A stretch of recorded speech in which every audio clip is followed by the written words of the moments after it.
Hello everybody, Happy New Year and all that stuff.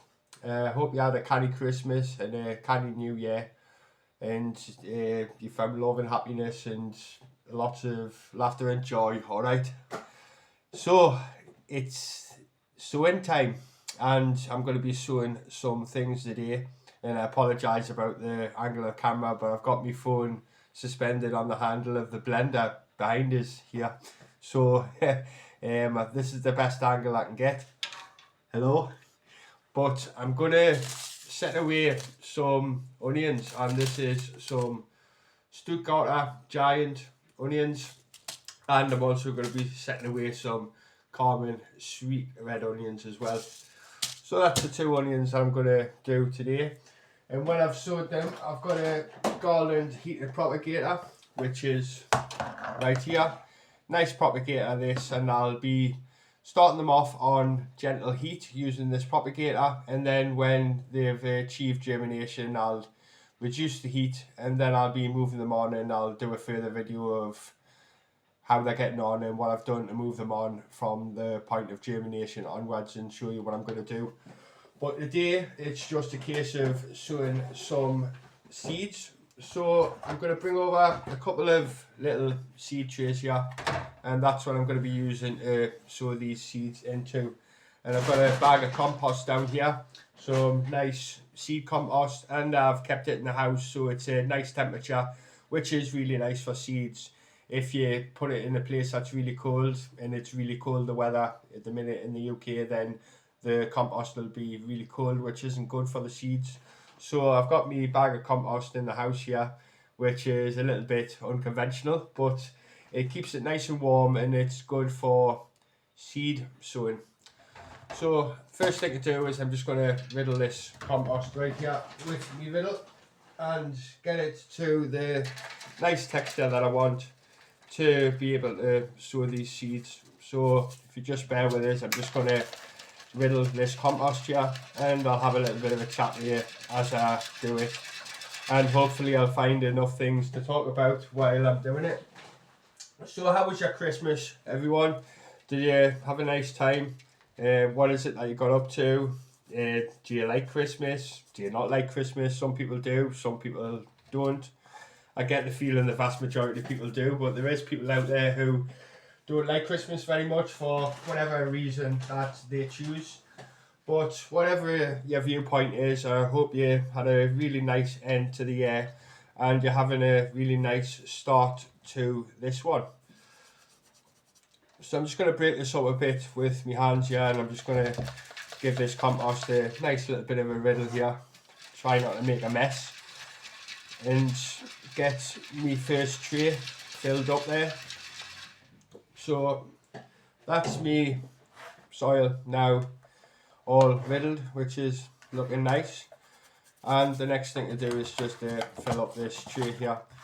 And I like to start them off nice and early, the onions. So when it comes to planting out time, I've got plants that I can plant that are around about the thickness of a pencil. That's what I like to aim for.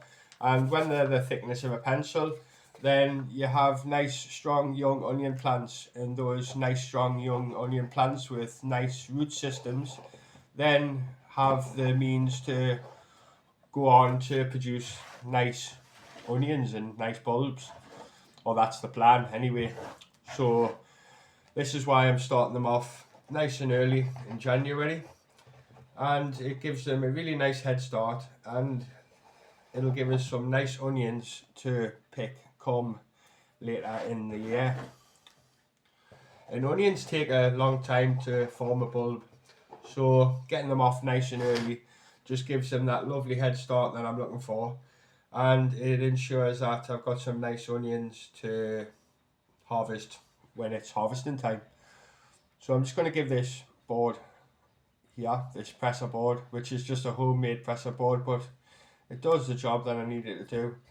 Just going to give that a nice little bit of a firm down there, and then I'm going to bring over a spray bottle and I'm going to get this sprayed off. So I'm making it nice and moist in there, So when I come to set the seeds in, all I have to do is to put some compost over the top, and when I pressed it down here, it's around about 2 centimeters below the surface of the seed tray there. So that's a nice depth for sowing these onion seeds into. And they're not the largest of seeds, but they're not really tiny either. So a couple of centimeters deep is okay, and they will find their way to the surface with ease.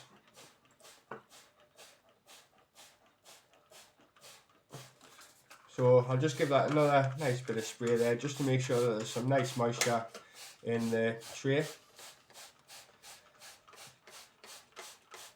like so. And then I'm going to bring over the common sweet red onions, which are right here, and I'm just going to distribute them evenly throughout the tray, and making sure that they're nicely placed is quite important.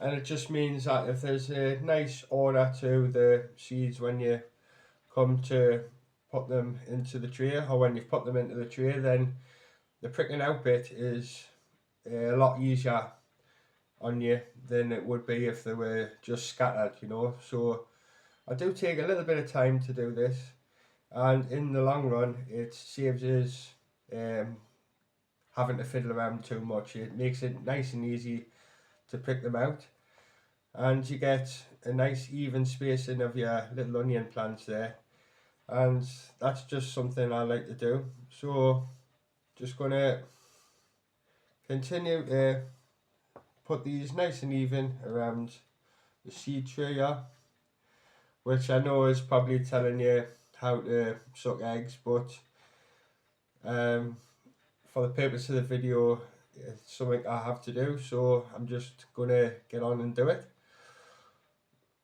So what is it that you're sowing at the minute, everyone?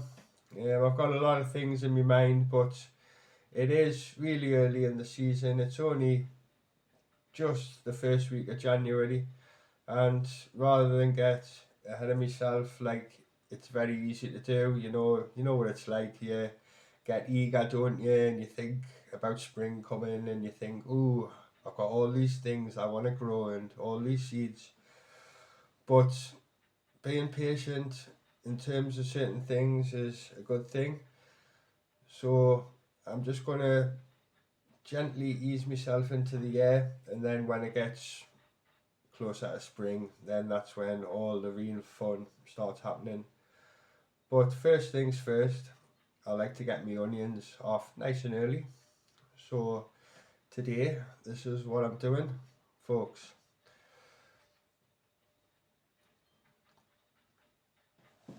And you can't see very well, granted, on the camera there, but what I'm doing is I'm putting about a couple of centimeters between each seed, and then that way there's a nice distribution and a nice amount to play with, but at the same time they're not packed in too close together, which can possibly cause them to become a little bit on the leggy side.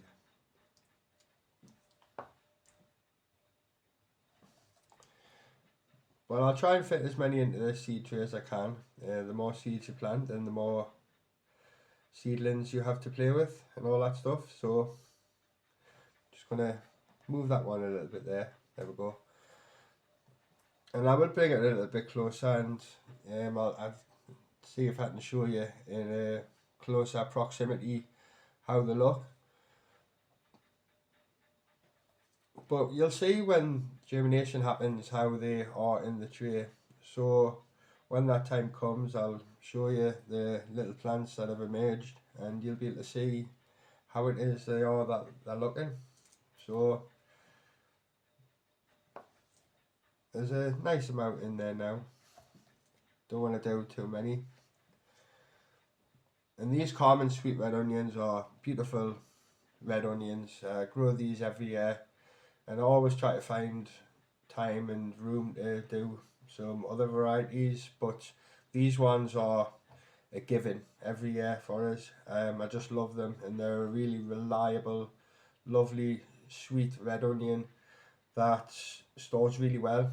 The storage life of them is excellent, and I've still got a good amount of them in the storage area where I keep my onions at home here on a rack system, and they're just sitting there upside down with the bulb at the top and the leaves underneath. And every day I get to go and get an onion or two, and I get to cook up something nice with them. So they are really good for long-term storage. And I harvested them late summer, and we're now into January, and they're still there, storing really well. So I found something that I really like here, these common sweet red onions, and I'm just going to continue to grow them because, like I say, they're just excellent.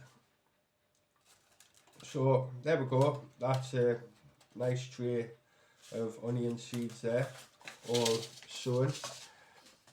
And I'm just going to now riddle some more compost over the top, give it a little bit of a screed. See if I can bring this closer so you can see the seeds there. You can't quite see, but they are nicely distributed, just as. And the last thing to do is just to riddle a bit of this compost over the top. So I'm just going to get rid of this material that I removed when riddling, and then I'm just going to riddle some more compost over the top, and then give it another nice little spray, and that'll be common sweet red onions off and running. So just riddle some more soil over the top there, and there we go. Bring over my little tray and my little riddle, and riddle some more compost onto that tray there. Bring over the press board, and then just give it a little bit of a screed off. Quick as that. A little bit of a consolidation, not too firm, just enough to make it so the seeds are nicely settled in there. Again, just move it around a bit and then just screed it off. Job done. And then the last thing to do, just to seal them in nicely there, is to bring over this spray bottle here. Just give them another nice spray, like so.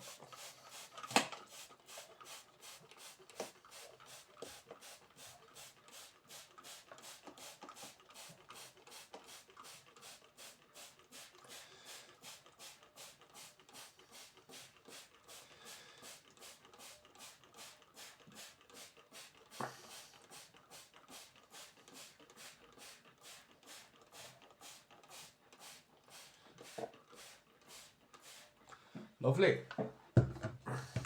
So that's the common sweet red onions done. Just move that to the side, put the little seed packet next to it, so when I come to write my label, when I label them up, then I'll know what's what. So that's that one there. And the next one I'm going to do is I'm just going to do me Stuttgarter giant onions. So I'll bring over some more seed compost here. Put my riddle in place first would help. And then again, just riddle some nice compost and get it ready for sowing this second lot. So again, just gonna give this a nice rub between my hands there, like so.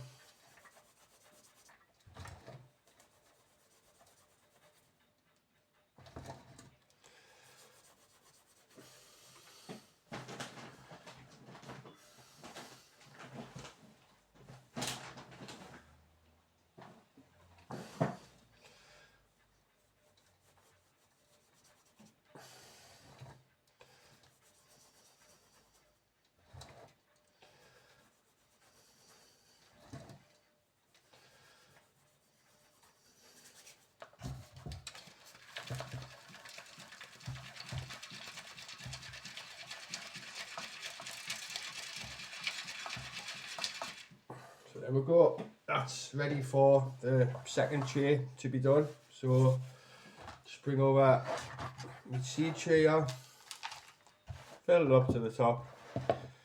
And this is clover gold that I'm using, so if any of you out there can get hold of clover gold, it's a really nice compost to use for seed sowing.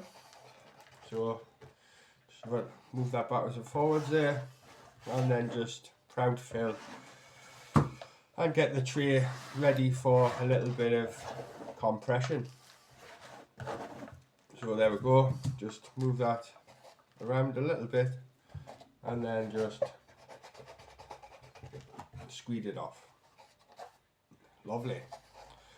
So again, just going to bring over this press board and just press it down a bit, and there we go.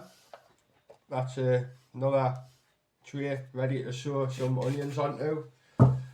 And this one, like I say, is the Stuttgarter Giant. So just open that seed packet there, making sure not to damage the instructions on the back in case they're needed.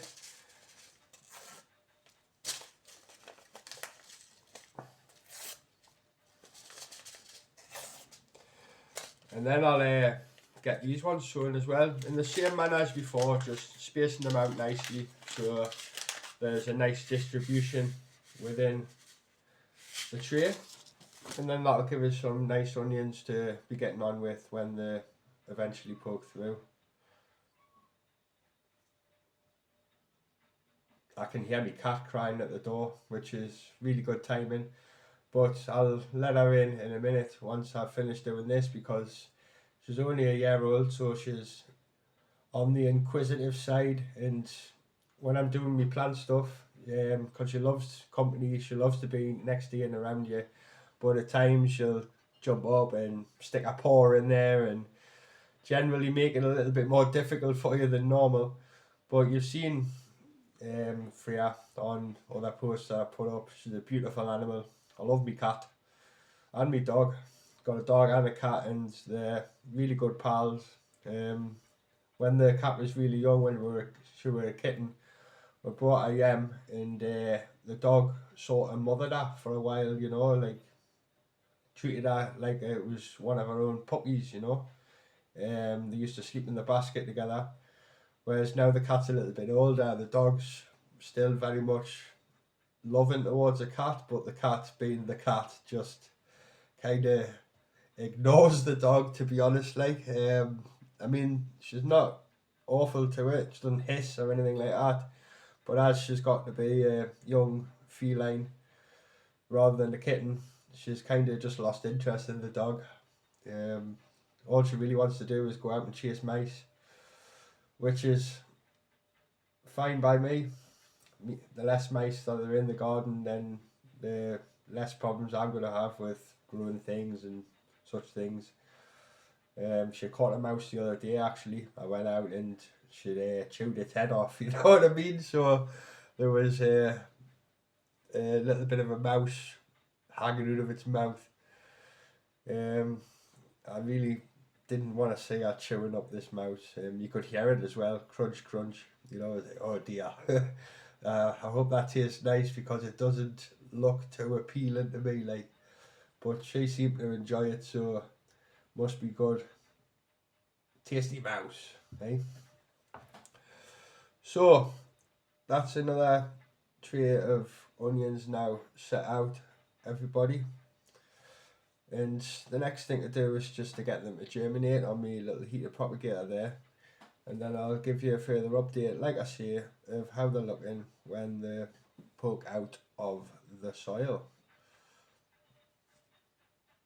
And like I say, I'll put a picture of the clover compost on me community post, and I know that there's one of you here that's watching from the northeast of England there.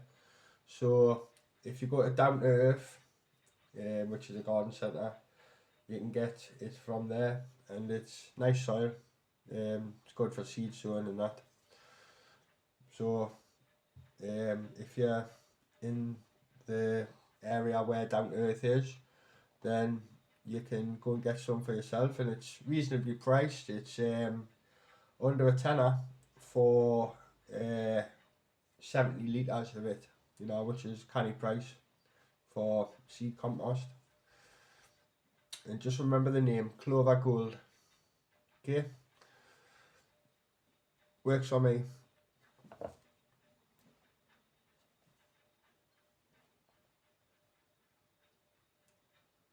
So there we go, that's a nice amount of onions put into there, and I'll just put these carefully back into the seed packet there.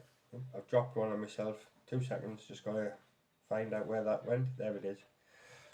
Right, so there's me seeds for that one, and like I say, this is the Stuttgarter Giant. So the last thing to do is just get rid of the material that I've just separated when I've done some riddling there, and then I'll get this seeds covered over, and that'll be me 2 sowings done for today. So I'm going to need a little bit more compost there, so just going to bring over some more compost, move this out of the way so you can see a little better what it is I'm doing, and then again, just like before, just going to break up some of them areas of compaction within the compost there.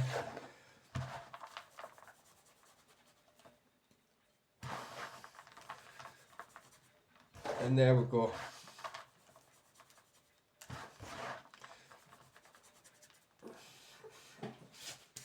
So once again, just going to give this a little bit of a riddle.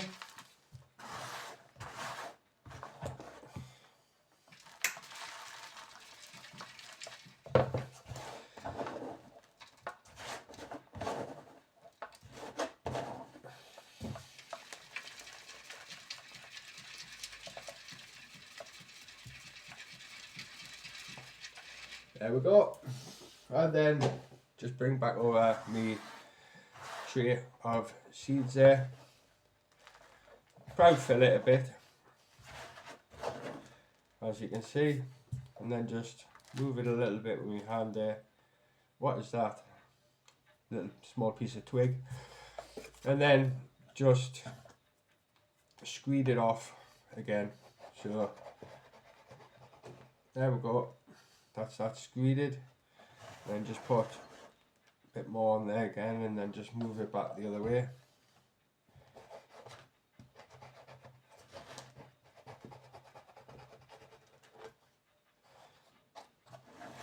And then just keep doing it until it's nicely filled up to the top there. So again, just squeeze it off, and there we go. Another nice tray of onions sown there. Just a little tiny bit of a consolidation, very light pat. There we go. And then the last thing to do is just to once again give them a nice spray.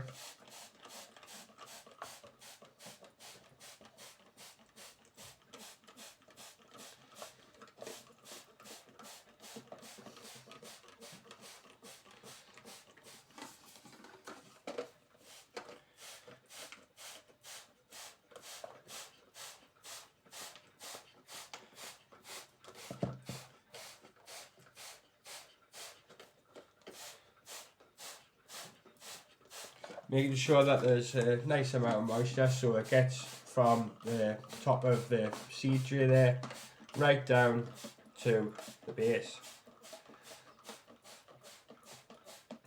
And you might have noticed that the first time round I sprayed the soil and then I sowed the seeds, whereas this time because I was talking I forgot to spray it the first time, but it matters not, you know. As long as you remember to make sure it's nicely hydrated, all shall be well. And I'll be doing this again once I notice that the surface is a little bit on the dry side, but I am going to have a poly lid over the top, so this shouldn't be a problem. So there we go. Okay, 2 trays of seeds.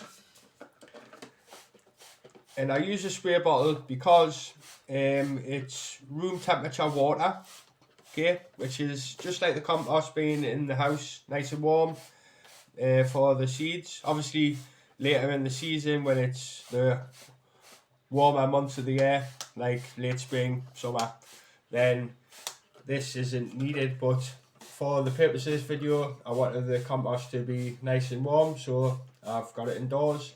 And the water that I'm spraying is also been sat overnight, so it's reached room temperature, which again is just nice for the seeds.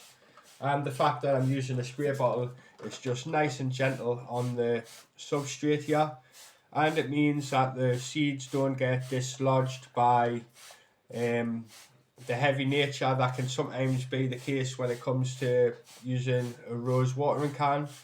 You can get really fine rose watering cans and they're good to use, but I really like the spray bottle method. It takes a little bit longer, but it's just so gentle.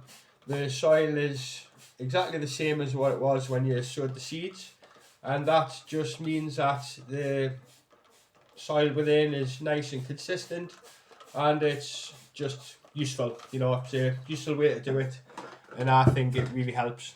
So there's the second tray of seeds. So that is the Stuttgarter right there, and like I say, I'm going to be putting them upstairs on a sunny windowsill on the garland heated propagator here until germination has been achieved, and then at that point I'll come back and we'll have another look at them and I'll talk to you a little bit more. Alright, but there's my little poly lids here. A little bit old, these ones. I've had them for a few years, so I might purchase some more very soon. But there's one tray of seeds right there, and then I'll just bring over the other one and I'll put the little poly lid on that one as well. So there we go.